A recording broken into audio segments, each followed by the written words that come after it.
Ayan yung pata. Yan, nagutay. Sa sobrang lambot. Ayun. Wow. Ooh. Wow, wow, wow, wow.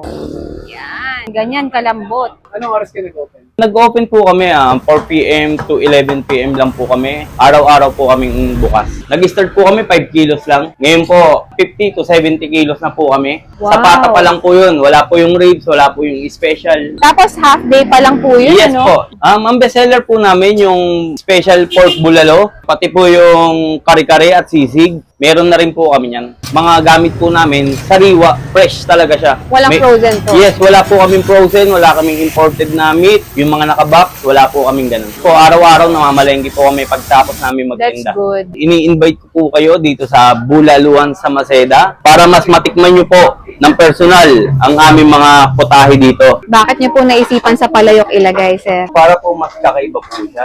Yan. Naghihiwalay agad.